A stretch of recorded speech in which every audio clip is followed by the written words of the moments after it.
What's going on? Pretty intense Play to Win Season 2, Episode 2.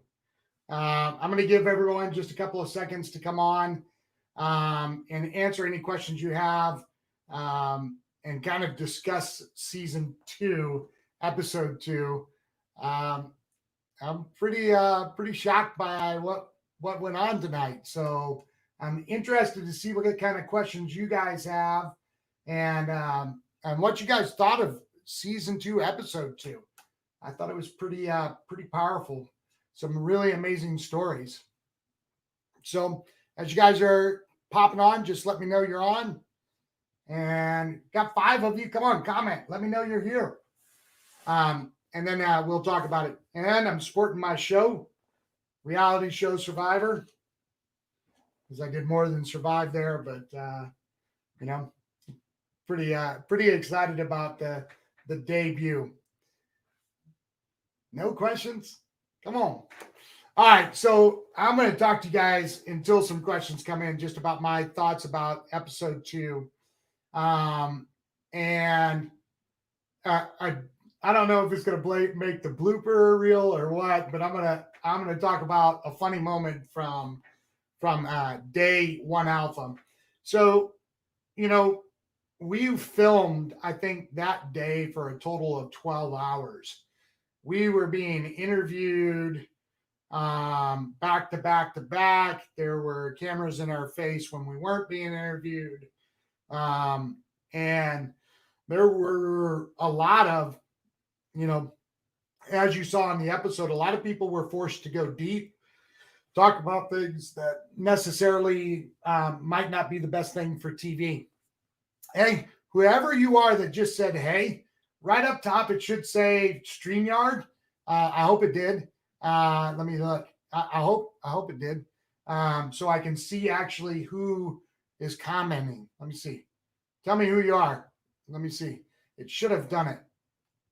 Oh, it didn't do it. Okay. Dang. I don't know why it didn't do it. But I'll say this. There's been some comments about Ray and Jess and the way that they handled us. And I look at it much like the military. As a matter of fact, there was a lot of things that happened on that show that reminded me very much of the military. Hey, Amy, which is that, the people that care about you usually speak the best to you, hopefully, right? But that's not always what you need to hear. And man, they were hard on these people because they care about them. They care about their future. They care about their destiny. They care about them being successful. And it's just like, when I was a fighter and when I was coaching fighters, you might not like what I have to say to you as a coach, but I'm telling you because I've been there, I've done that, and you're not on a track to be successful in line with your goals. And, hey, Kirsten, how are you? You got to remember that on a reality show, that's 1 hour of like 12 hours that they had to piece together to tell a story and really move the show forward. So I think that on the video, Ray and Jess can come off awfully hard, and they're not. All the contestants would tell you this, that the love and the gratitude that those two poured into people that you didn't see on camera was real. And so when they were hitting people with hard questions, it was because they cared. And I've said this. I said this in my interview with Ray, and I said it other places as well. I've been coaching for 20 years, and he's one of the best coaches I've ever seen. And he's not afraid to call you on your bullshit. So if you're hiding stuff, or you're refusing to acknowledge stuff, or you're refusing to move yourself into the next level of whatever it takes for you to be successful, both him and his wife will call you on that. Mary Kate will as well. But they're doing it out of a genuine place. And I'll probably talk about that in every episode recap, simply because it's true. And I think more people need to hear that about them. So I'm going to tell you guys a funny story that unfortunately didn't make the cut. So on day one, Megan and Kelly were late. Okay, they're tardy birds. They don't get up early in the morning. They don't play well with others. And I'm totally joking. They're both great girls, but they didn't show up with everybody else because Megan or Kelly had their own car. So for whatever reason, they came later. So I'd already introduced myself to everybody else in the group. And then when Kelly came in, she's like, she was talking to everybody, and she's like, "Hey, what's your name?" And I was like, "My name is Bob." And she's like, "What?" And I go, "Yeah, it's Bob." And all day long, she kept talking about Bob, the other contestants, and they kept like going, "Who is Bob?" She's like, "Bob, the other guy." And everybody's like, "There's nobody here named Bob." And she kept saying, "Yeah, his name's Bob." So all day long until I was selected to be the leader at the end of the show, she thought my name was Bob. And when Ray said John, she looked at me and she was like, "What?" And when that part was done, we got in the back and she's like, "All day long, you've been telling me your name is Bob."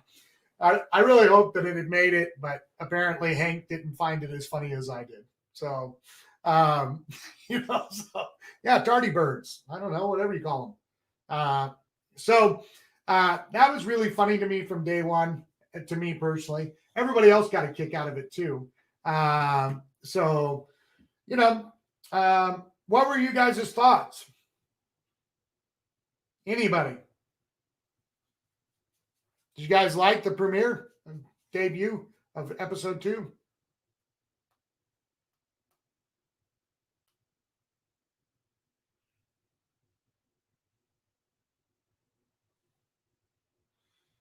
We're on a slight delay. And I'll be honest, and fortunate that they didn't play this piece, but you know, at the beginning, because I wasn't clapping, and I told Ray I'm not a cheerleader. Um, I didn't come here to, you know, be a fanboy. I came to win the show, and I was very focused. And so I got nicknamed the cheerleader, which you guys heard Sean refer to me as. Of course, you can steal the turdy bird. It's made up, probably. I don't know. According to Eric, I think it's probably made up, but I liked it. And literally, and then I went in the interview, and Jessica was asking me if I had PTSD. Right? I literally thought I was going home. Um, I thought on day one that my shot was over, and I had fully expected to be sitting on that couch. Um, and I was really surprised. And I'm surprised I'm like now having watched episode 2. I'm surprised they picked me because I think I scored the lowest out of everybody. So uh, uh, you know, it's kind of, I was like, what? So even now, I'm a little more surprised that they picked me, being that I scored so low. I think I did a 5.4 and a 5. I was like, oh, I thought I did better than that. But and it's funny that they brought. I was not nervous at all. Um, I was excited about the release tonight, and I had a couple of people ask me because I'll be honest. I have not really publicly shared about my abuse as a child, um, and I live in a community where vulnerability is not a strength; it's a weakness. Um, and you know, it became very apparent to me very quickly with Jessica that I could have done something more surface level, and I think I would have gone home that day. And so I made a decision on the spot to go ahead and to talk about it. And you know, as a kid, because it happened to me as a very young kid, for my early years, I really struggled with, does that make me gay? Am I gay? Who am I? Um, and it really, as a young man, caused me some issues. A lot of anger. It's also how I became a fighter. I felt so exposed, um, and so undefended as a kid that I started fighting so that I would never have to rely on anybody to protect me again. And I didn't think about that as a kid, obviously. This is something that I've come to understand after years of counseling, after, going through therapy, going through some deep inner work, because I had issues. And, I had a couple of people hit me up and they're like, dude, you shared that? And I was like, yeah. Um, you know, and there still is a struggle for me in that area of shame. I had a counselor tell me this. It's probably one of the most, and I forget it. Like I need to rehash this conversation a couple of times because she was right. I was so young, and at the time I went and saw this particular counselor, my oldest son was the age that I was when I was abused. And she asked me, she said, if you were to abuse your son, could he stop you? And I was like, there's no way. And she said, so what makes you think that you could have done anything? And I was like, I, I've never really thought about that before. So, I'm at peace at it. There's another piece in the show coming up where I had to dig deep and I had to be transparent, which is not something I enjoy. It is my biggest struggle, I think, is to be vulnerable. Um, and it's so funny because I saw this quote today. Uh, yeah, sorry, that's a funny comment. It's by Brene Brown, and here was the comment. Uh, let's see here. Vulnerability is not winning or losing. It's having the courage to show up and be seen when we have no control of the outcome. Um, and that's been a big struggle for me. And I think that's probably indicative of a lot of the people I know and I hang with, that oh, you guys are still on lockdown, man, sucks. Um, you know, so, but I said this in the interview and I was serious. I didn't come there to screw around. I didn't come there to come in second. I came there to win that show. And I made a determination after getting raked over the coals by Ray for not being excited that I didn't care how far I had to go. I didn't care because I knew like pretty quickly, based on the questions and based on how things were going, where that show was going to go. And I just made a decision. I'm going to do whatever it takes. I don't care what they ask me, I'm going to answer. And there were several times I had a choice and I decided not to hold back because I thought to myself, which this is not indicative of the end of the show, is just the way that I was thinking. If I lose and I held this back, I will always wonder if that's why I lost. Right. And that was my thought process on day one. It was my thought process on day four. Um, and it made a difference. I think it made a huge difference. And, you know, um, I really appreciated my time on that show. It was really good and really powerful. So, questions. Come on, man. There's quite a few of you guys on here. Nobody's got any questions for me.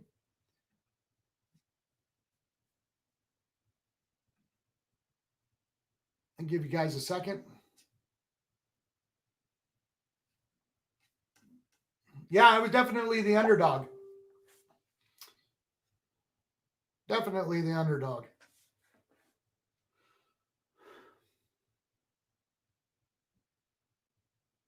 Give you guys a second. Really? No questions? All that? How many of you actually watched the show? Let's go there. Like maybe everybody's going, I have no clue what you're talking about. You gotta start over. That's fine.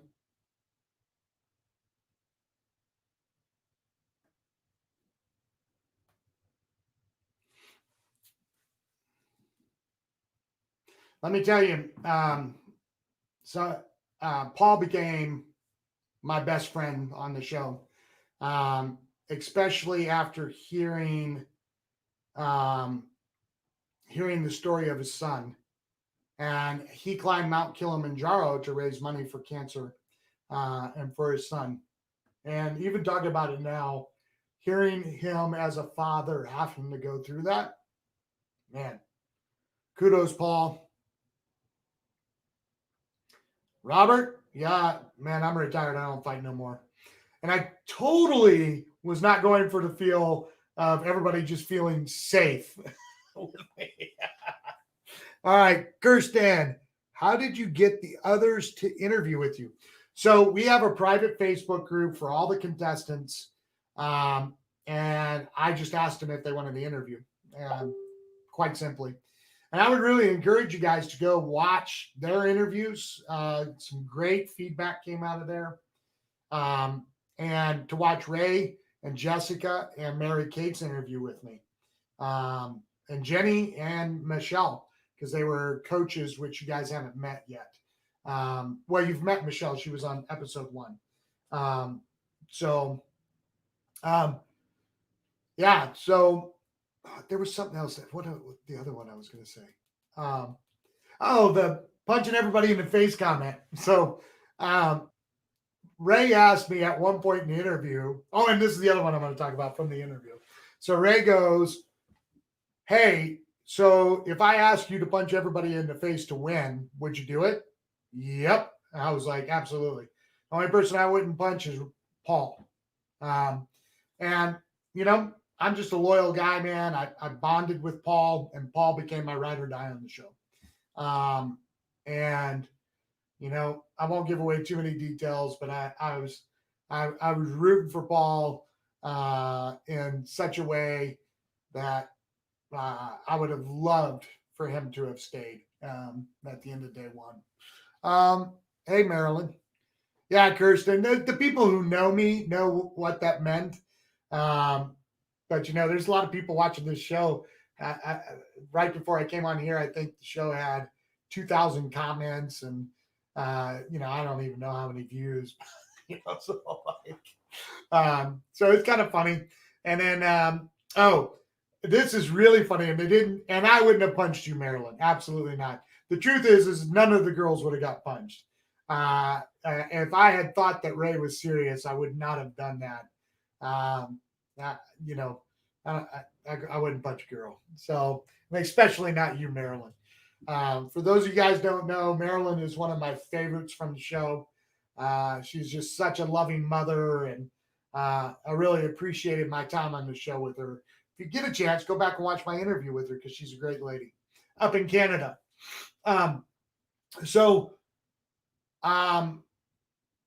Ray and Jess didn't know who I was. They didn't get to watch any of the interviews that we used to get onto the show. That was handled all by Two Market Media and Hank. So they were walking in blind to everybody in that room, unless they already knew them. Like, they knew Megan, they knew Eugene, they knew a couple others, but by and large, they didn't know everybody. And so the only thing they knew about me was I was a soldier. But I served from 1993 to 1996. When I went to Afghanistan, I went as a civilian. I didn't go with the military attaché. So I was not in combat.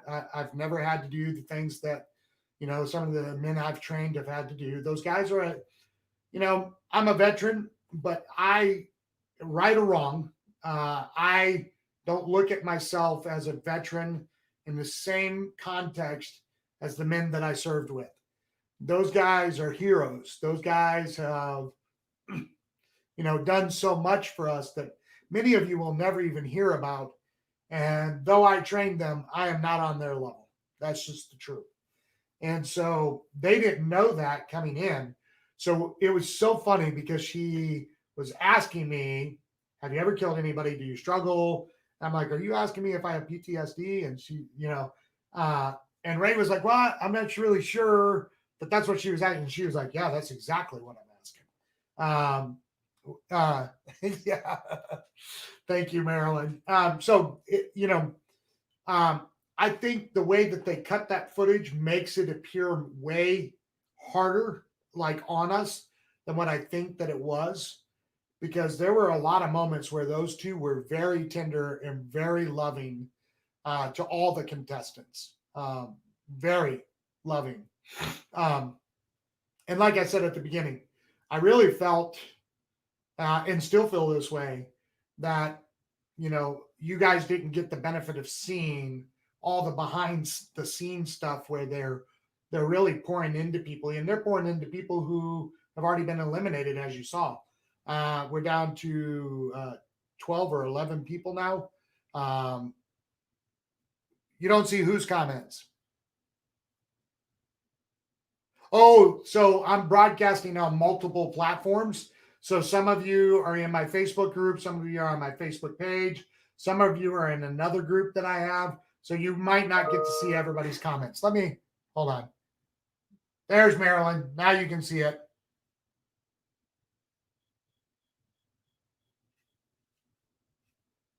Sorry, I just got talking. I wasn't highlighting anybody's comments.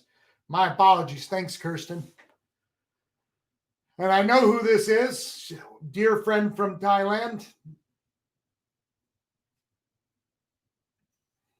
There we go.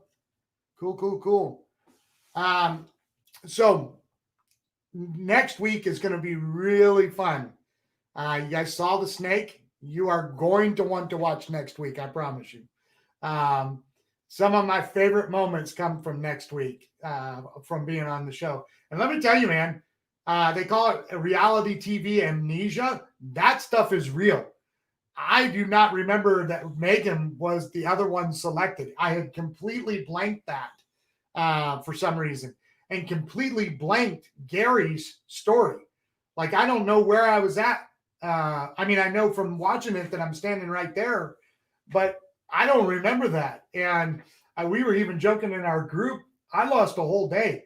For some reason, I thought we started filming on Sunday with day one, and then day two or day one alpha was on Monday. We started on Monday, and then I filmed on Tuesday. That was on Wednesday. And man, holy cow. Like, that reality TV amnesia is real, because there's a lot of things that I can't remember for some reason. So let me see. What other kind of comments we got? Tardy birds. There's my good friend Mag and Eric.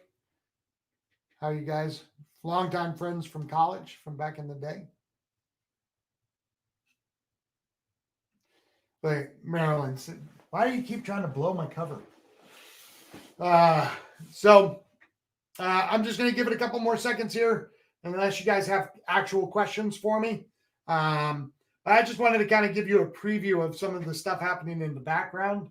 Some of the stuff that I thought was funny. Like I said, apparently Hank didn't find it funny. But it was a great time. I love being on the show. I can't wait to see how next week's cut. No problem. You're here. If Kirsten, if you have any questions, ask them, because I'm about to wrap up. Because they have a story to tell. So for me, it's interesting to see how they're cutting that footage. So nobody's asking any questions about my trip to Guatemala. That was my first international trip. So also part of the reason why I'm not usually nervous.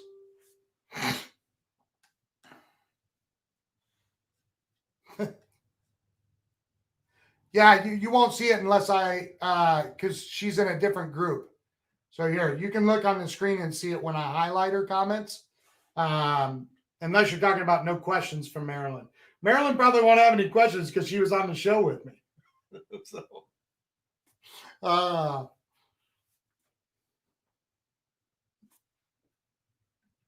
Marilyn, I think she wants you to respond. Yeah, so my very first international trip was to Guatemala, and it was during the Guatemala Revolutionary War. And my telegram to the village I was going to never made it, so I got left in Guatemala City and had to make it from Guatemala City to Totonicapán up in the mountains. And during that bus ride from Guatemala City to Totonicapán, I got left on the bus, and the bus was boarded by rebels with machine guns. And I was kind of like, this is odd. I didn't, like, and I didn't know if they were going to shoot me because I was the only one left on the bus. Everybody else got taken off the bus.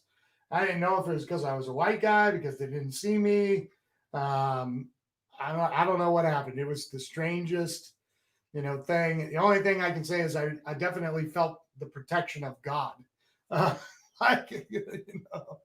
Yeah. Yeah. So Marilyn's probably watching in another group or something. So that's why you're not seeing her comments unless I highlight them. Yeah, but that was my Guatemala, my first international trip. It was to Guatemala, and then it was Mexico, then it was Japan, then it was Thailand, and then it was Venezuela.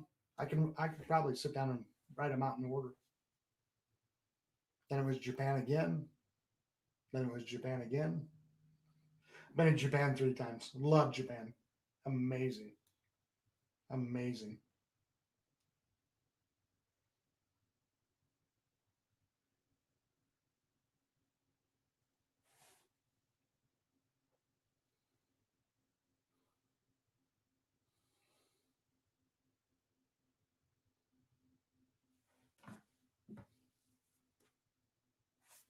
No problem. Thank you. Okay, I'm going to go ahead and wrap up unless there's a specific question. I just want to do a recap and kind of share some of my thoughts about episode 2. I loved it. I thought it was great. A couple of my friends, not so much, but I didn't really see a problem with the way I was portrayed. What about you guys? Let me just ask you a question. Based on how you know me, did you think that the show did a fair job of representing me? I'll just ask it that way. What do you guys think? Those of you that got to watch it. Marilyn, what do you think? Because you know me real well.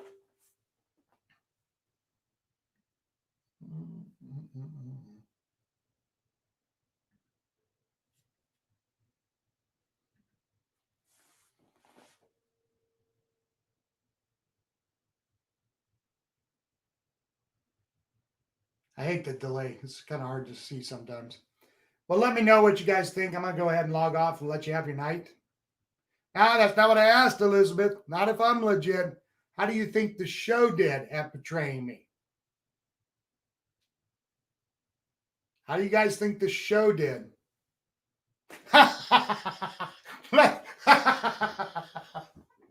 That's hilarious. Yeah, see, Marilyn's right. Hold on, let me go back and find Marilyn's comment here. She's like, see, Marilyn would agree with you. I'm a big teddy bear. Elizabeth thought they were a little ruthless. Yeah. So tell me what you thought. Once you watched the show, tell me what you thought about what their portrayal. And that's it. I'll log off here. Thanks for tuning in, guys. Appreciated you and your comments. And we'll see you guys soon.